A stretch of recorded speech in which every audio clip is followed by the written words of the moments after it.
প্রিয় ভিউয়ার,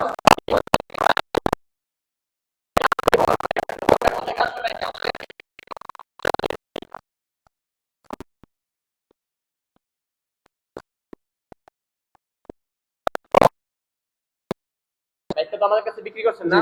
যাবতীয় টাকা পয়সা বুঝা পাইছেন তো? তো ভাই বাইকটা বিক্রি করলেন কেন? বাইকটা আমি সমস্যা আমি চলে যাব, আমি বাইরে থেকে আসছি, মানে তার জন্য এখন আমি বাইরে চলে যাব। মানে বাইরে থেকে আসছেন, আমার বাইরে চলে যাবেন? ভিসা লাগাইছেন নাকি? বাইরে কোন দেশে যাবেন? সৌদি আমি আসছিলাম আগে। ও, আগে সৌদি ছিলেন? এখন আবার সৌদি যাবেন? এখন আবার চলে যাব। ও, সেজন্য বাইকটা বিক্রি করে দিচ্ছেন না? বাইকে কোনো প্রবলেম নেই? না, বাইকে কোনো। আর যারা আমাদের প্রতিনিয়ত ভিডিও দেখে তারা কিনে চালাতে পারবে? অবশ্যই।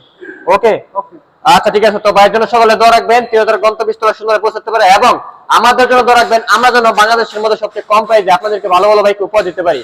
আর যারা এই বাইক কিনতে চান অবশ্যই কিছুক্ষণ পরে কিন্তু এটা একটি একদম সুন্দর একটা প্রাইসের দাম হবে বাইকটার। সকলে ওই ভিডিওটার জন্য অপেক্ষায় থাকুন। সকলে ভালো থাকবেন, সুস্থ থাকবেন, ভাইয়ের জন্য সকলে দোয়া রাখবেন। আল্লাহ হাফেজ।